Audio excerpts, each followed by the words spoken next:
but it's like something feels different from back then. Why don't we go back to, why don't we go back to? Honestly, I'm open wide.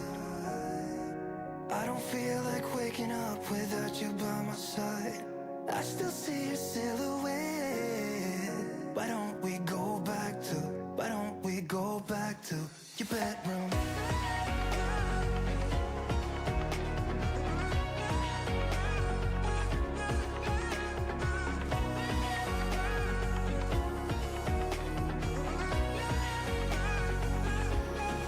I had a feeling you'd come back and save me from all my slip-ups and mistakes. And I'm just pointless without you. Why don't we go back to, why don't we go back to? Never wanted to end things like we did. I'm sorry for all those promises I made you that I couldn't keep. But it's like something feels different from back then. Why don't we go back to, why don't we go back to? Honestly, I'm open wide. I don't feel like waking up without you by my side. I still see your silhouette. Why don't we go back to, why don't we go back to your bedroom?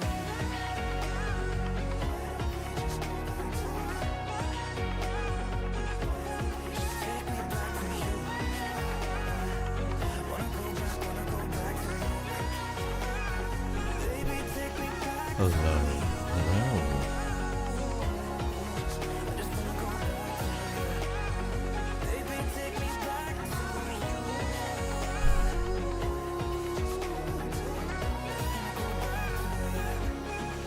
Your bedroom.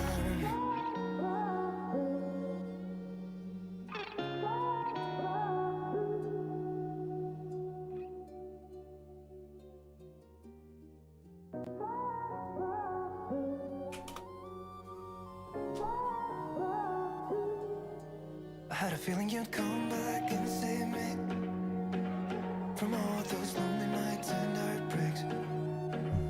And I feel misplaced without you. Why don't we go back to, why don't we go back to? Hello and welcome. I guess shit happens for a reason. But it's like something feels different from back then. Why don't we go back to, why don't we go back to? Honestly, I'm open wide. I don't feel like waking up without you by my side. I still see your silhouette. Why don't we go back to, why don't we go back to your bedroom?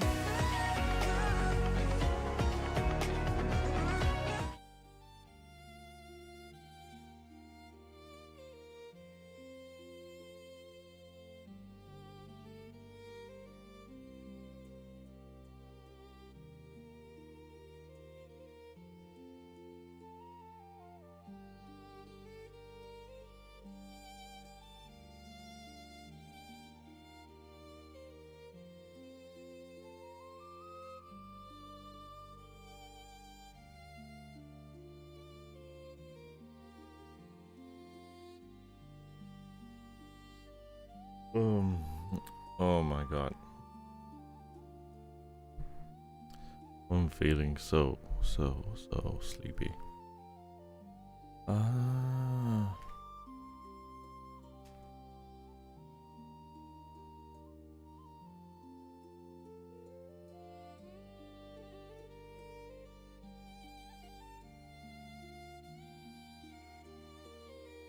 Hello, hello.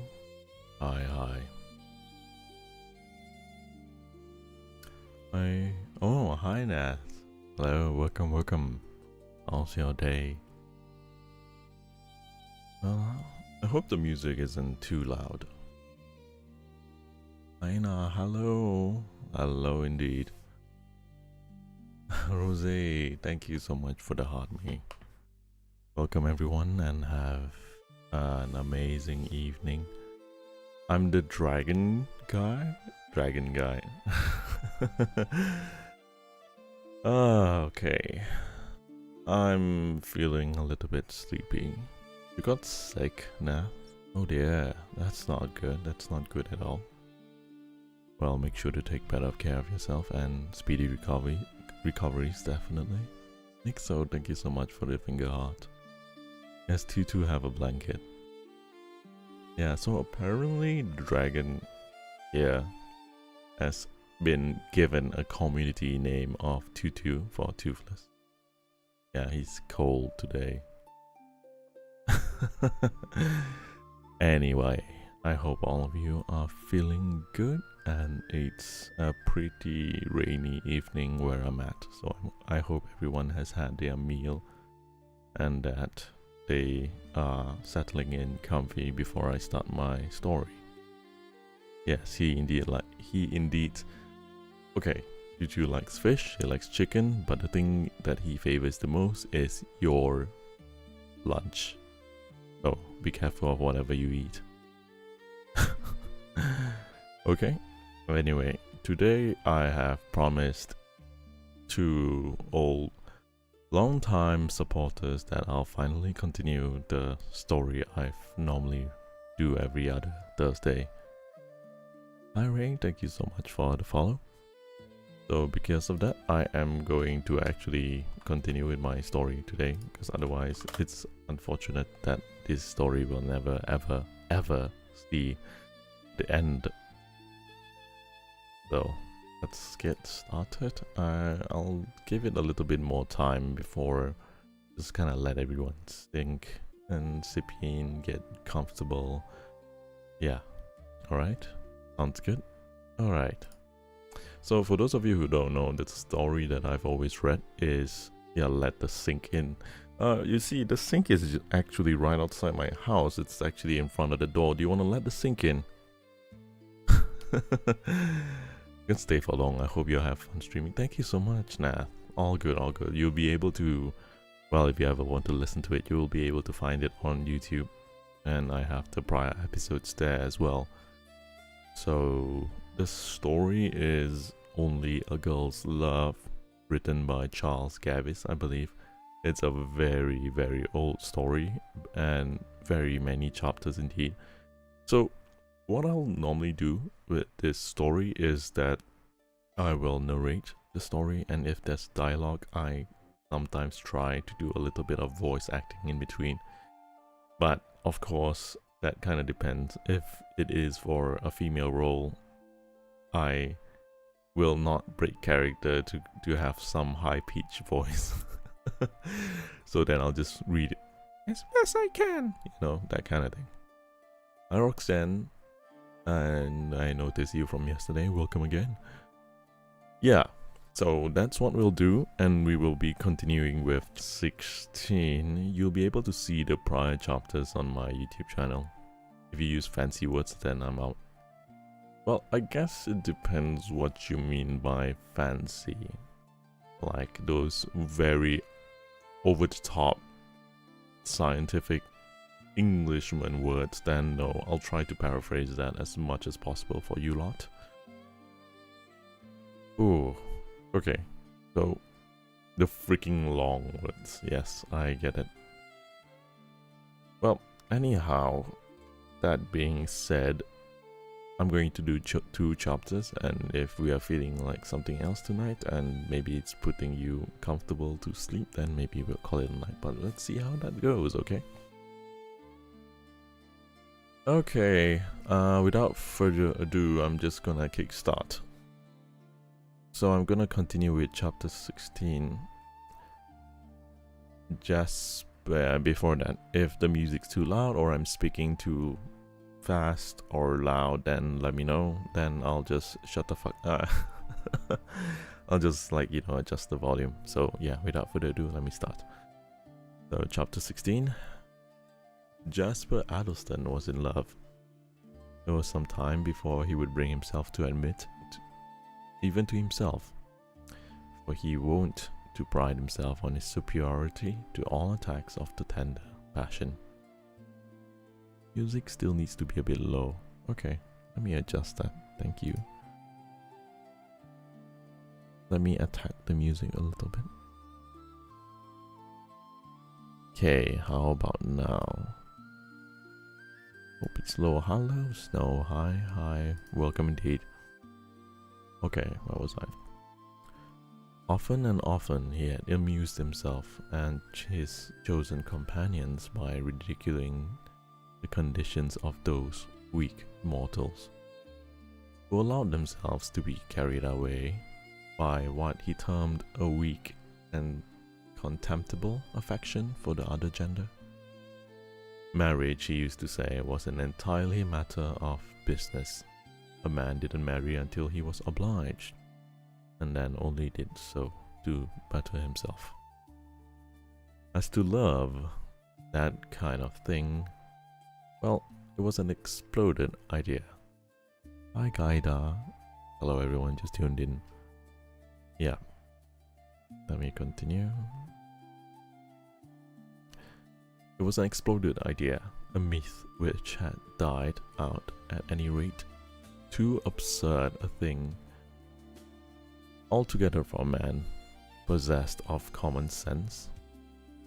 For such a man, for instance, as Jasper Addleston, he had seen plenty of pretty women and was received by them with anything but disfavor. He was good looking, almost handsome, and would have been that if he could have got rid of that sharp, cunning glint of his small eyes. And he was clever and accomplished. Okay. The book's name is Only a Girl's Love. Leonzi, thank you so much for the share. You can call me Yoru, Alicia. Bina, thank you so much for the follow. Yeah, just continuing reading the book. This is chapter 16, alright guys? Okay, where was I?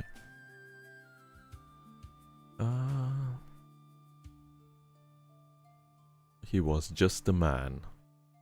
It would have been supposed to fall a victim to the tender passion, but he had stuck fast by his principles and gone stealthily along the road to success, with his cold smile ready for everyone in general, and not a warm beam in his heart for anyone in particular.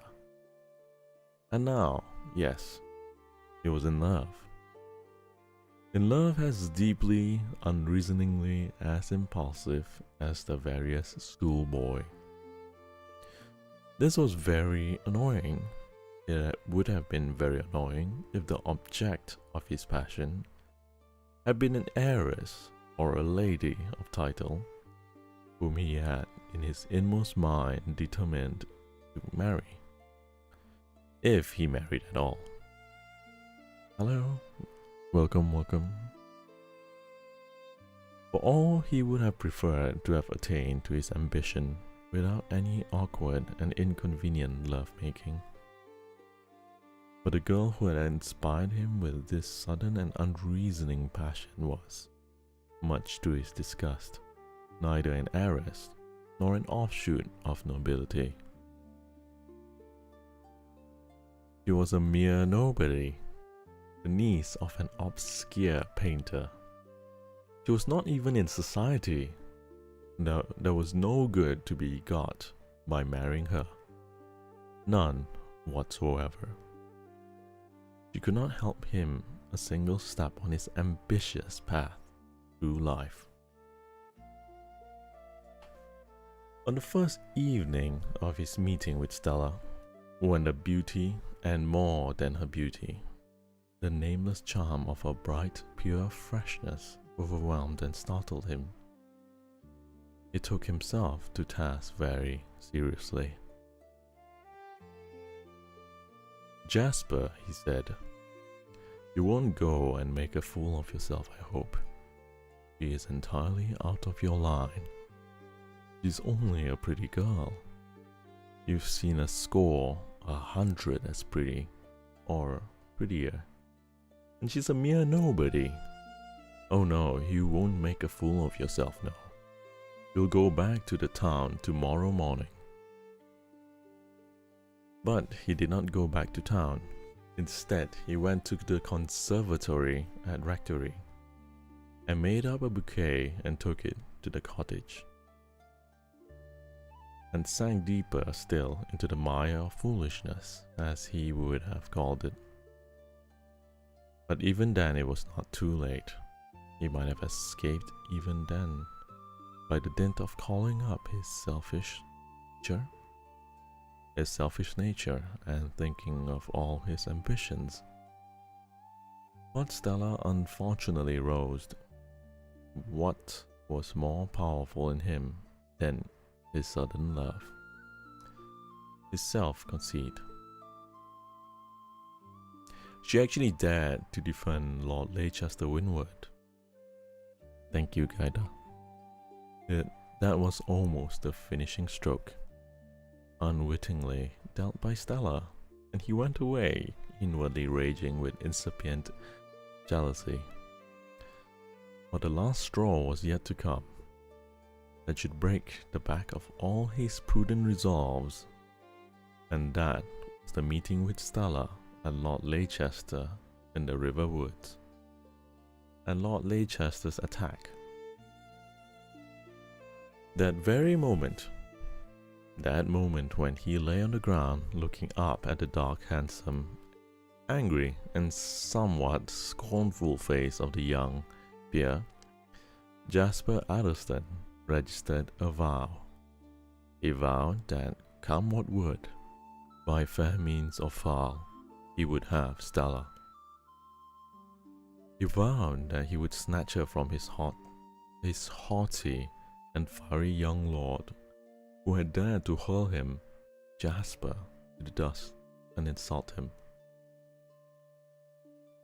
What love he had already possessed for her suddenly sprang up into a fierce flame of jealous passion. As he rode home to the rectory, he repeated that vow several times, and once, without the loss of an hour, began to hunt about for some means to fulfill it. He was no fool, this Jasper Addlestone. For all his conceit, he knew the immense odds against him if Lord Leicester really meant anything by his attention to Stella. He knew what fearful advantages Leicester held. All the court cards were in his hands. He was handsome, renowned, noble, wealthy, a suitor whom the highest in the land would think twice before refusing. Hi, Danny. He almost guessed, too, that Stella already loved Leicester. He had seen her face turn to the young lord, had him heard her voice as she spoke to him. He ground his teeth together with vicious rage as he thought the difference between her way of speaking to him and Leicester. But you shall speak to me. Look at me like that before the game is over, he swore to himself. I can afford to wait for my opportunity. It will come, and I shall know how to use it. Curse him. Yes, curse him indeed. I am determined now, and I will take him from her. It was a bold and audacious resolution, but Jasper was both bold and audacious in a man most dangerous of ways.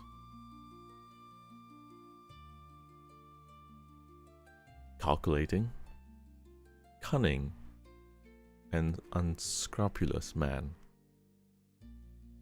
He was clever, undoubtedly clever.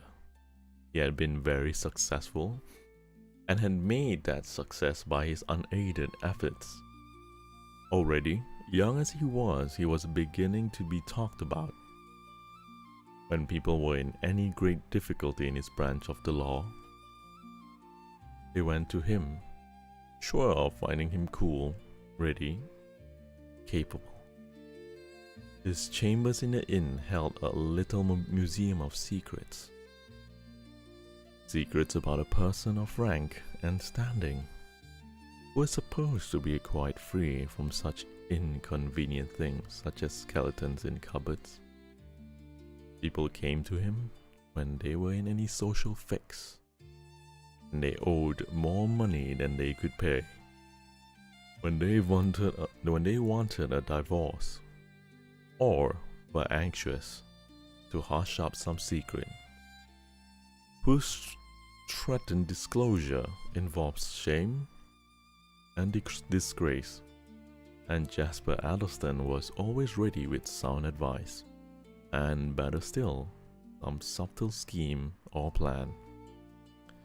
Hello, thank you. Hi Fauzan. Hello Alexandro. Welcome to the stream. Thank you Chacha for the share. Yes, he was a successful man and had failed so seldom. Hello Belinda. Almost never that he could be so confident in this matter too. I have always done well for others, he thought. I've gained some difficult points for other people. Now I will undertake this difficult matter for myself. He went home to the rectory and pondered, recalling all he knew of old Etheridge. It was very little, and the rector could tell him no more than he knew already. James Etheridge lived the life of a recluse, appearing to have no friends or relations, save Stella. Nothing was known about his former life. He had come down into the quiet valley some years ago, and settled at once in the mode of existence, which was palpable to all. Hello, hello, hello. Is he? Wait, was he ever married? Asked Jasper. The rector thought not. I don't know, he said. He certainly hasn't been married down here. I don't think anything is known about him actually.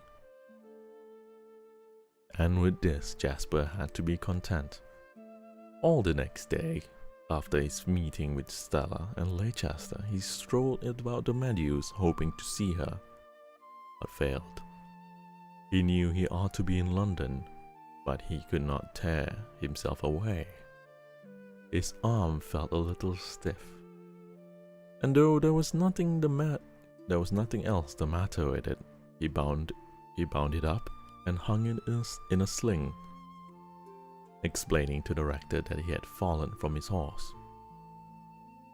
Then he heard of the party at the hall.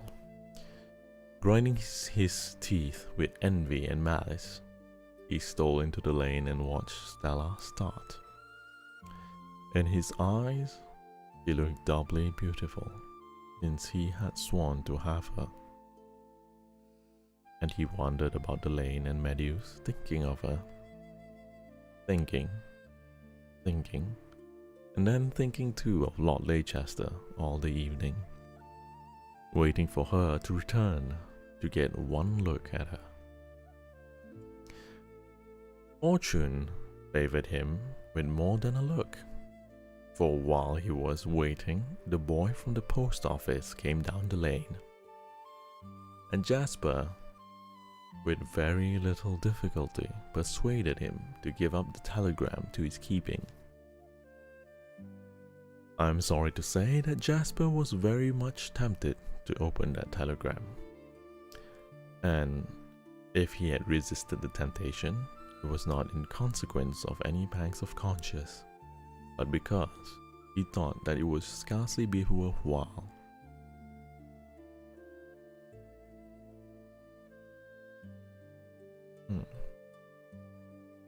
It is only some commission for a picture, he said to himself. People don't communicate secretly by telegram, excepting in cipher. So he delivered it unopened, as we know. But when he heard that sudden exclamation of the old man's, he was heartily sorry he had not opened it. Hi, Bezov. Bezov? Yeah. Hello, everyone. When he parted from Stella at the gate, he he walked off down the lane, not only until off sight, and then returned under the shadow of the hedge and then waited. He could see into the studio, see the old man sitting in the chair bowed with sorrow, and then Stella's graceful figure hovering about. Oh, thank you for the bell thumbs up.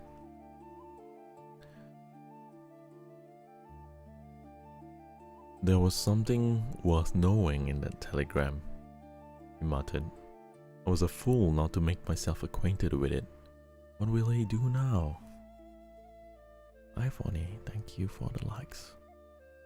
He thought the question out, still watching, and the old man's movements seemed plainly little, for Stella had only drawn the curtain a bit too hurriedly and imperfectly, and gave him the answer.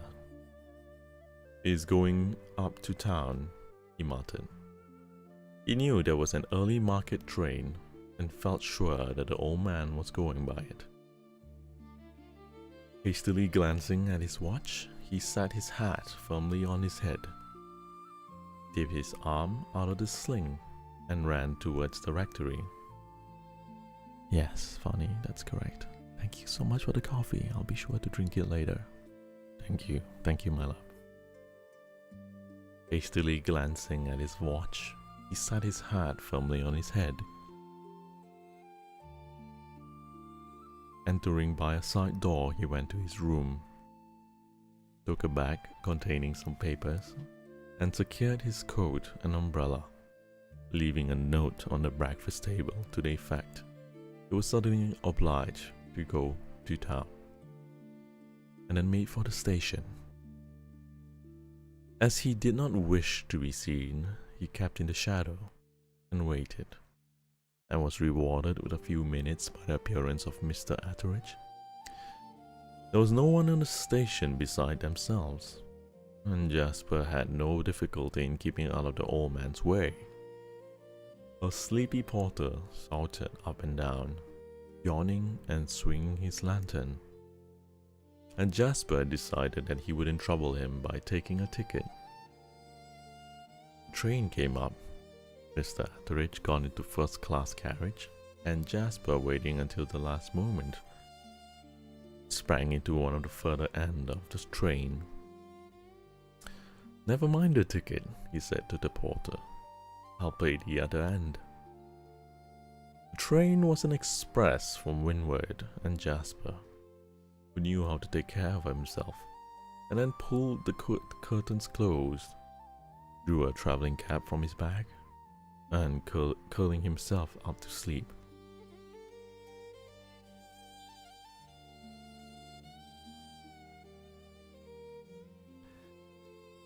While the old man, a few carriages further off, sat with his white head bowed in sorrowful and wakeful meditation. When the train arrived at the terminus, Jasper, awaking from a refreshing sleep, drew aside the curtain and watched Mr. Atteridge get out, and waited until he approached the cab stand.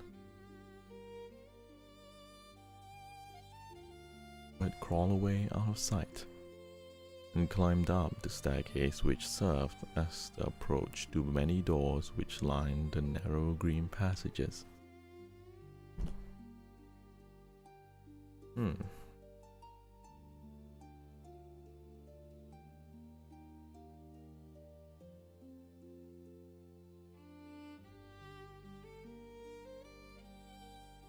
One of these doors, his name was inscribed in black letters. With his own business room, he entered this, and holding the light on high, allowed its rays to fall upon a man lying curled up on a small bed. He was a very small man, with a thin parchment-lined face, crowned by closely cropped hair, which is ambiguously described as auburn. This was Jasper's clerk and slave. He it was who sat in the outer office and received the visitors, and ushered them into Jasper's presence, or put them off with excuses. He was a singular-looking man, no particular age of individuality. Some of Jasper's friends were often curious as to where Jasper had picked him up, but Jasper always evaded the question or put it by with some jest. What book is it? Oh, let me just copy the name.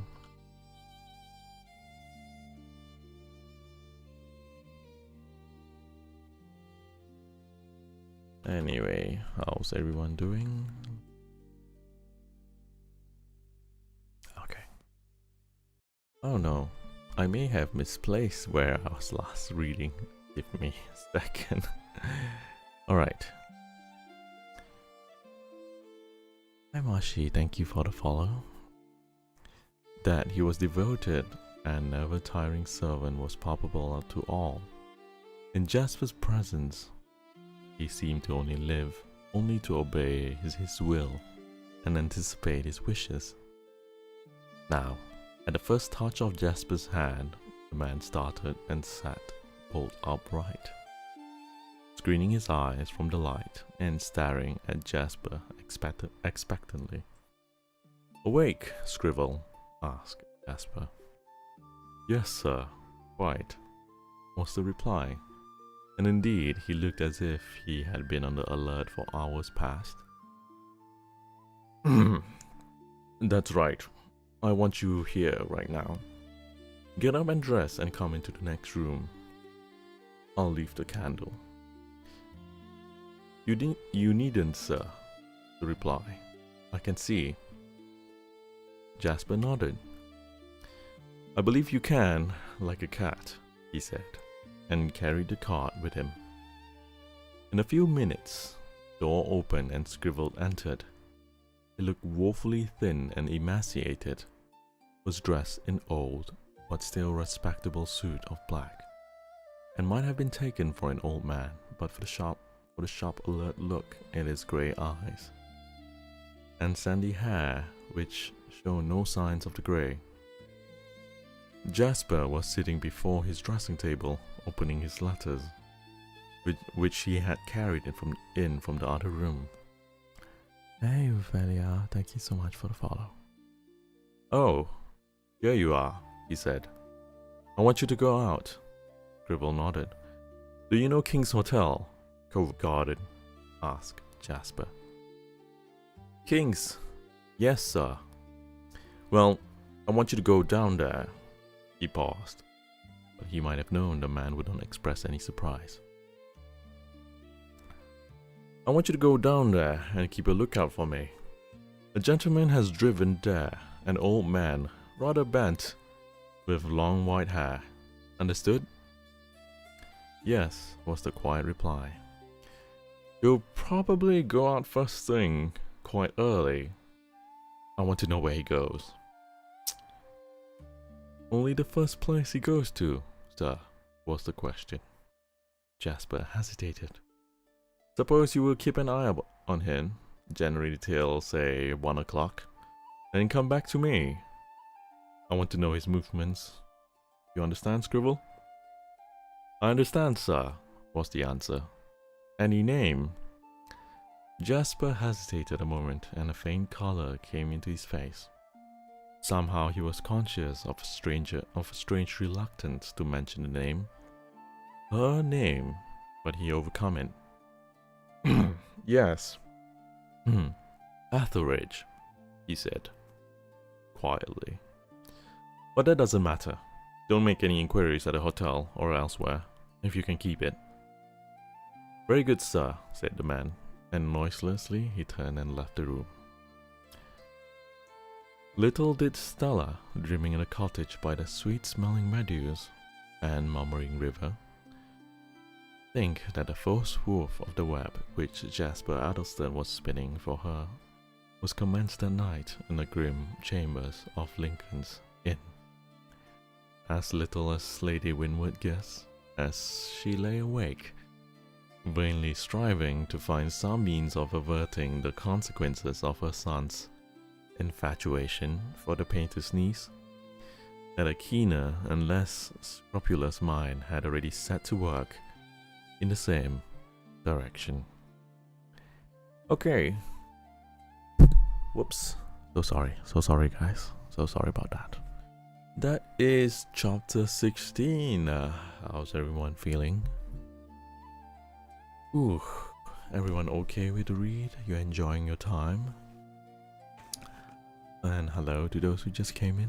Welcome, welcome.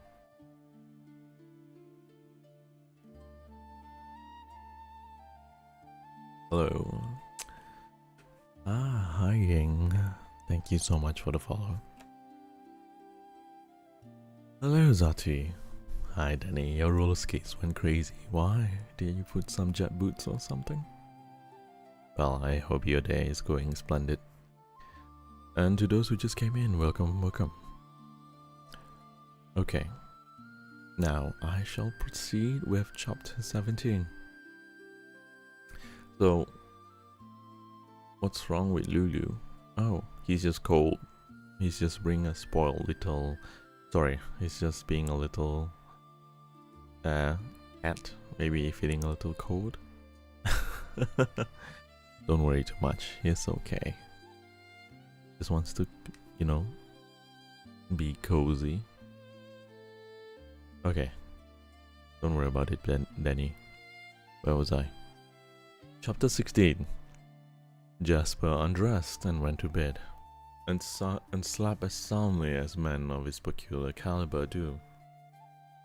While Scribble was standing at the corner of a street in Covent Garden, with his hands in his pocket and his eyes on the entrance of King's Hotel. A little after 9, Jasper awoke, had his bath, dressed, went out, got some breakfast, and sat down to work. And for the time being actually forgot that such an individual as Stella Etheridge existed. There was a secret of his power, that he could concentrate his attention on one subject to the absolute abnegation of all others. Several visitors put in an appearance on business. Jasper opening the door by means of a wire which drew back the handle without moving. At about 12:30, someone knocked. Jasper opened the door, and a tall, fashionable dressed man entered. It was a certain Captain Halliday, who had been one of the guests at Winwood Hall on the first night of our introduction there. Captain Halliday was a man about town, one who had been rich, but who had worked very hard to make himself poor. Hi Miran, thank you so much for the follow, and hi Nuna for the share. He was a well-known man, and a member of a fast club, in which high play formed the chief amusement. Jasper knew him socially, and got up. A thing he did not often do is to shake hands. "How do you do?" he said, motioning him to a chair. "Anything I can do for you?" It was generally understood by Jasper's acquaintances that Jasper's time was money, and they respected the hours devoted by him by business. Captain Halliday smiled. "You always come to the point, Addleston," he replied. "Yes, I want a little advice." Jasper sat down and clasped his hand over his knee. They were very white and carefully kept hands. "Hope I may be able to give it to you." "What is it?" "Well, look here," said the captain. "You don't mind my smoking a cigarette, do you? I can always talk better when I'm smoking." "Not at all. I like it," said Jasper. "But the lady's client," said the captain, with a little contraction of the eyelid. He was suspiciously near a wink. "I don't think they mind," said Jasper. They're generally too occupied with their own business to notice. A light? And he handed the wax tapers, which stood on his desk for sealing purposes. The captain lit his cigar slowly. It was evident that the matter upon which he required advice was delicate, and only to be attacked with a much deliberation. "Look here," he began. "I've come up with rather awkward business." Jasper smiled. It's not infrequent that his clients came to him for money, and not infrequent he managed to find some for them. Of course, always through some friend in the city, who demanded and obtained a tolerable large interest. "Hello, Major." Jasper smiled and wondered how the captain wanted, and whether it would be safe to land it. "What is it?" he said. "You know the Rookery?" asked the captain.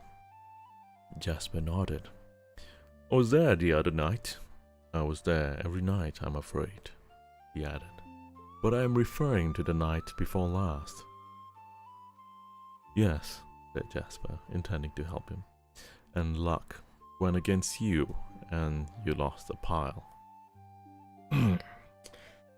"No, I didn't," said the captain. "I won a pile." "I congratulate you," said Jasper, with a cool smile. "I won a pile," said the captain, "from all round, but principally a young fellow, a mere boy, who was there as a visitor, introduced by a young Bellamy. Do you know a Bellamy?" Yes, said Jasper. "Everyone knows Bellamy well." "Well, the young fellow, I was awfully sorry for him, and tried to persuade him to turn it up, but he wouldn't. You know what youngsters are when they are green at this confounded game." Jasper nodded. Again, more rather impatiently. Greville would be back directly, and he was anxious to hear the result of his scrutiny. Luck was with him at first, and he won a good deal. But it turned after a time. I was the better by a cool 150. I stopped at that. It was too much as it was to win from a young boy, and he gave me his IOU. Captain paused and lit another cigarette.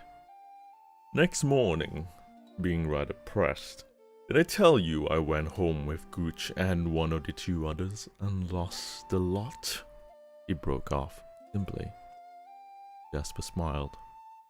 "No, you did not mention it, but I can quite believe it. Go on."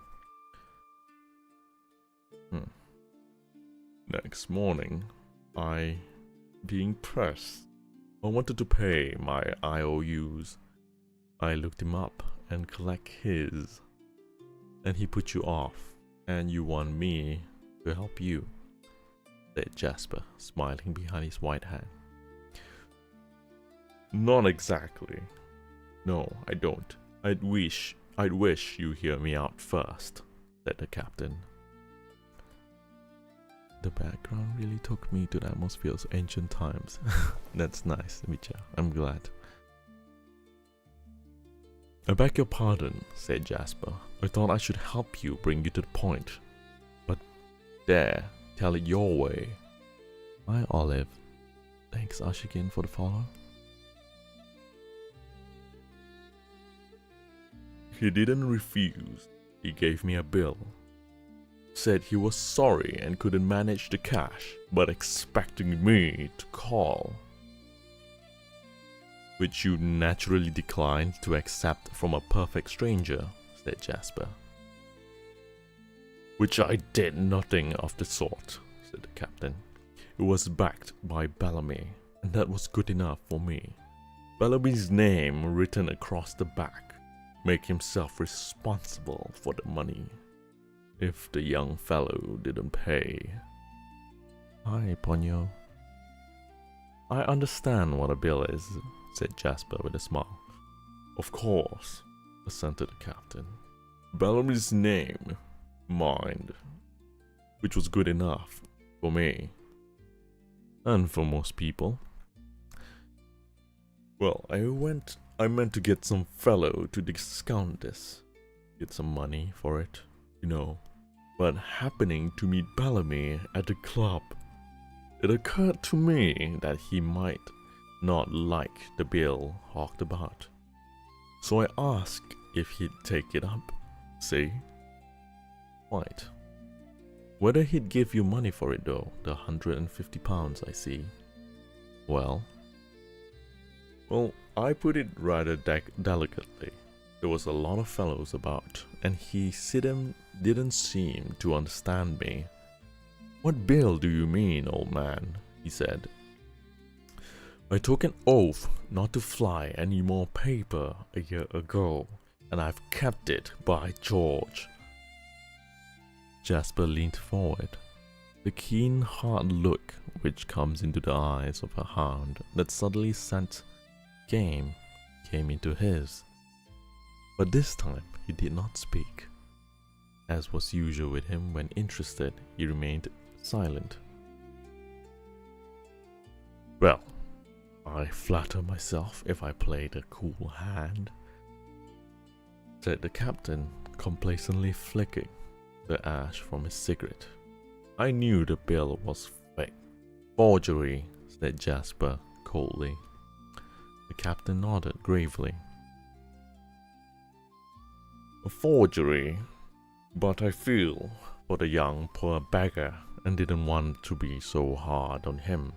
So I pretended to Bellamy that I make a mistake and meant somebody else, and explained I bid at the champagne rather freely the other night. You know Bellamy, he was satisfied. Well then I took a cab and drove to 22 Percival Street. He paused abruptly and bit his lip, but Jasper, though he heard the address and had stamped it as it were on his memory, showed no sign of having noticed it, and then examined his nails curiously. I drove to the young fellow's room, and he confessed to it. Poor young beggar. I pitied him, I do, from the bottom of my heart. I did indeed. Wrong, I know. Justice and his example, all that you say. But if you've seen him, with his head buried in his hands, and his whole frame shaking like a leaf, why, you'd have him pitied as well. Very likely, he said. Most likely. I have a particular soft heart for forgers. The captain started slightly. It was a horrible word. I don't believe the young beggar meant it, not in cold blood anyway, but he was so knocked off heap by dropping down upon him, and so afraid of looking like the Welsher that the idea of the bill struck him. And he did it. He sweared Bellamy and him are such chums that Bellamy wouldn't have minded. Ah, said Jasper with a smile. The judge and the jury will look at that at a different light. The judge and the jury, of course. But what do you mean by this? Demanded the captain. You don't think I'm going to... What's its name? Prosecute. Then what are you here for? Jasper was going to say, but politely corrected it to, then what can I do for you? Well, here's the strange part of the story. I went home to find the bill and tear it up. Jasper smiled again, and again hit the delicate sneer. But if you believe me, I couldn't find it. What do you think I'd done with it? Look, I don't know, said Jasper. Lit your cigarette with it, perhaps? Oh, lit your cigar with it. No. In a fit of absence of mind, we'll call it champagne cup, brandy and soda. I'd given it to old Murphy with some bills in payment of a debt. Think of that. That a young poor beggar, almost out of his mind with remorse and terror. The old wretch, Murphy, has got the bill. And if it isn't got from him, he'll have the law of the boy, as sure as fate is fate. Yes, I know Murphy, said Jasper. He'll be so wild, and he'd not rest satisfied until he sent your fast young friend across the herring pond. But he mustn't. I should never forgive myself. Think of it, Addleston. Quite a young boy with such future. A curly-headed young beggar that ought to be forgiven for a little thing of this sort. A little thing? And Jasper laughed. He also rose and looked as if he had expended as much time as he could afford. Well, he said. Well, now I want you to send for that bill, Addleston, and get it at once. Certainly, said Jasper.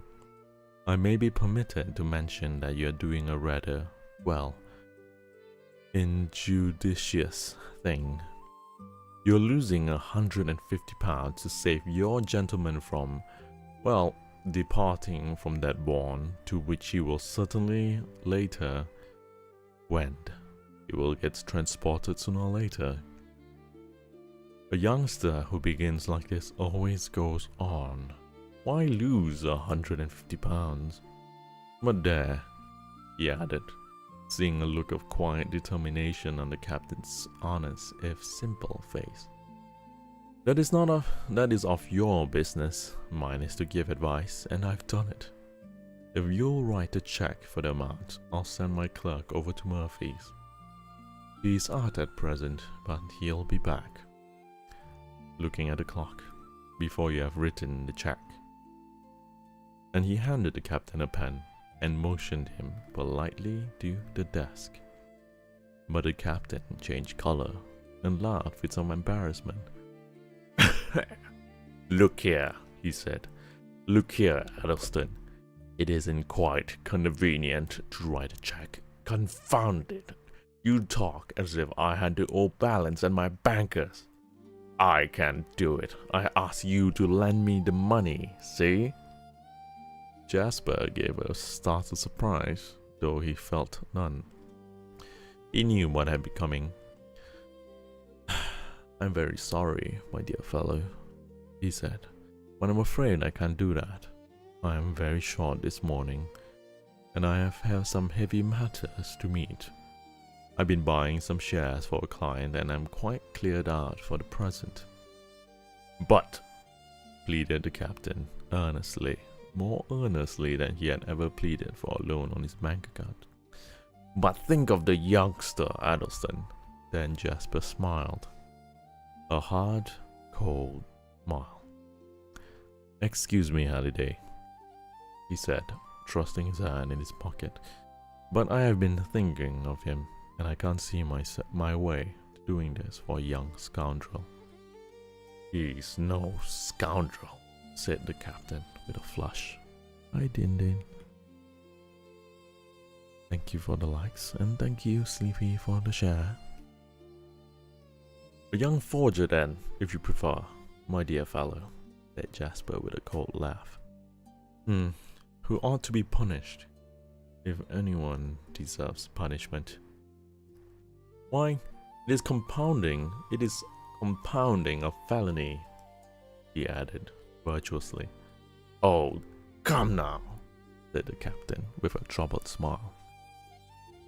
That's nonsense. You're talking as if the boy has no future. I want the matter hushed up, Addleston. Well, though I don't agree with you, I won't argue the matter, said Jasper. But I can't lend you money to hush it up with, Halliday. If it were for yourself, now. There was something in Jasper's cold face, in his compressed, almost sneering lips, and hard, keen eyes that convinced the captain any further time expended in endeavoring to soften Jasper Addleston's heart would be time wasted. Never mind, he said. I'm sorry to have taken your time. Good morning. But, of course, this is quite confidential, you know. Thank you so much for the follow, Liza. Thank you for the heart, me too. Okay. My dear Halliday, you are in a lawyer's office. Nothing that occurs within these walls gets out, unless the client wishes it. Your little story is as safely locked up in my bosom as if you have never told it. Good morning. The captain put on his hat and turned to go. But at that moment the door opened and Scribble entered. I beg pardon, he said, and drew back, but paused. And instead of going out, walked to Jasper's desk and laid a piece of paper on it. Jasper took it up eagerly. There was one line written on it, and it was this: 22 Percival Street. Jasper did not start. He did not even change color.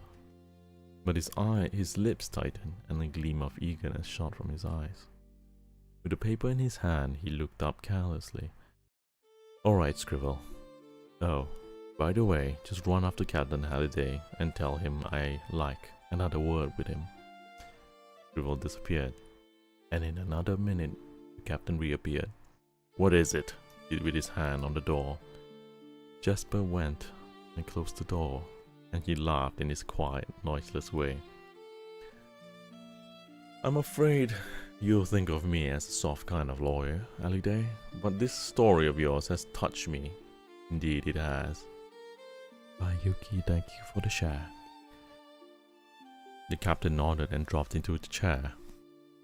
I thought it had, said simply. Touch anybody, wouldn't it?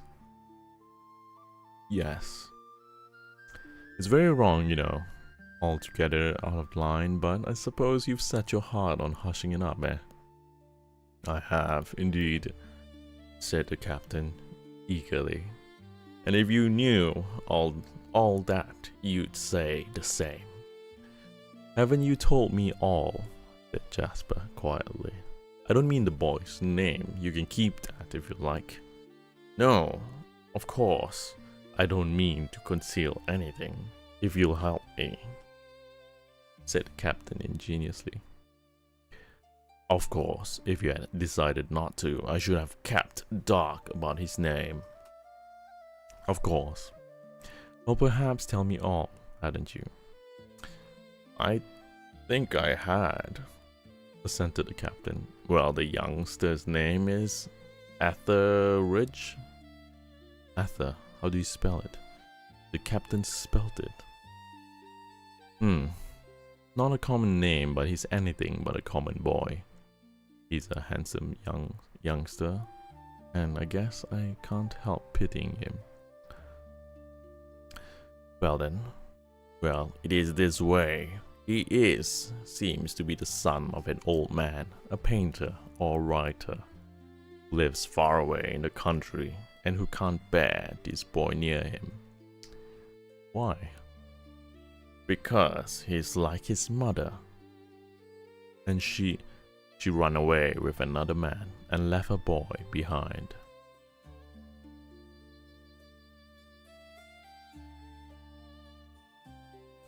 I understand. Okay, that's the end of the chapter. Okay, that is the end of chapter 16. Wait, 17. Sorry, my math fails me. Yeah, that would indeed be 17. How's everyone feeling right now? You all good? Thank you everyone who's still staying for and enjoying the story perhaps. Ooh.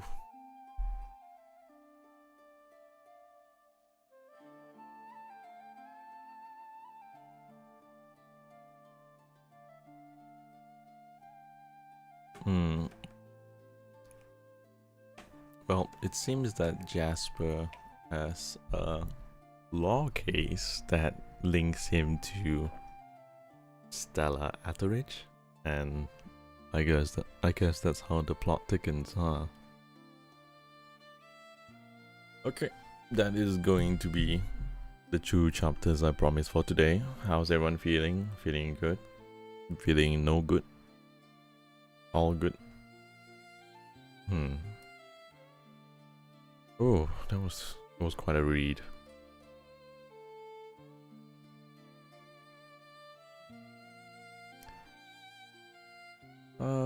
Actually, I was having a pretty rough day. I wasn't even sure if I could make it in time for streams today, but thank you all so much for coming in. Well, I hope you guys enjoyed that story, for those of you who are still here. And hi Tiha, welcome in. I don't know, that story I actually don't really remember too much, because I think the last time I did all the other chapters were quite some time ago. Okay, Nick, so the title of the story, it's hold on, let me just paste it in chat. Yeah, so I think that was quite some time ago, so for those of you who like to read the story, you can find it. I just dropped the name in the chat. Okay, and you can find my prior storybook readings on YouTube, so be sure to check that out as well. Thank you all so much for the shares. I had a good time reading story. Okay, but as for this weekend, I actually have a game in mind I plan to play. It's a game called Dispatch, which is, I think, like a decision-driven game. So if we have time, maybe we can do that.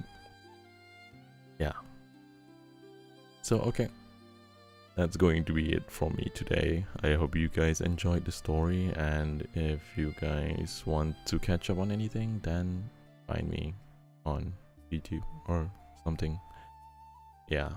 I'll see if I have time to come online tomorrow, if you guys would like to see catch my streams. Hey Kira, thank you so much for the follow, my love. That was quite the read.